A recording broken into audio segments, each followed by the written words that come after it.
Ay malubha nga po itong karamdaman. Napananawagan nga po ni Toto Sports sa kanyang mga sumusubaybay. Humihingi nga po ito ng tulong mga bossing, lalong-lalo na sa magkapatid na Casimero. Ako pala si Toto Sports, yung tunay kong pangalan pala is Raymark Fernandez.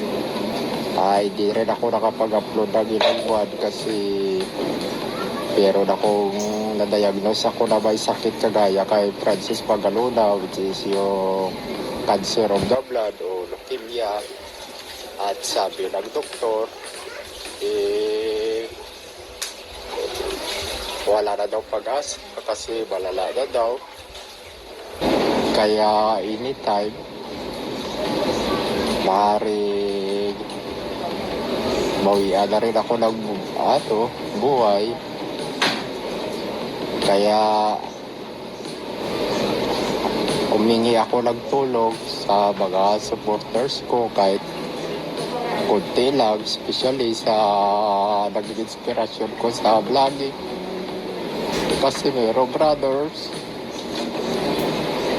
Kasi if ever na mawala man ako, piniprepare ko yung gagastusin para maiuwi yung katawan ko sa probinsya kasi nandito pa kami sa Manila. Hindi ko pa alam kung magkano yung gagastusin papunta doon. Kaya sana kahit magkaloob tulog, magpapasalamat po ako. Maraming salamat sa inyo. Baka huling upload ko na to sa channel ko.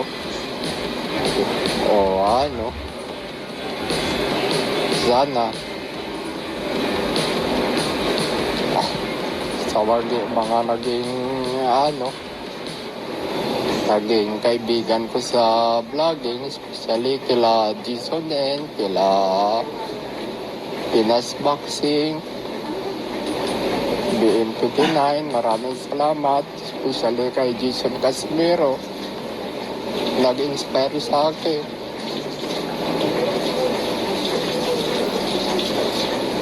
Sa mga gustong tumulong, ilagay ko lang yung Gcash ni Mrs. sa baba kasi baka hindi na rin ako maka-open ng cellphone.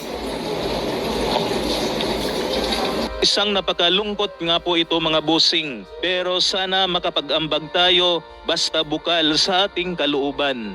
Nandiyan nga po ang Gcash ng asawa ni Toto Sports at muli nga po akong nagpapasalamat sa inyong lahat mga bossing. Advance Merry Christmas and God bless.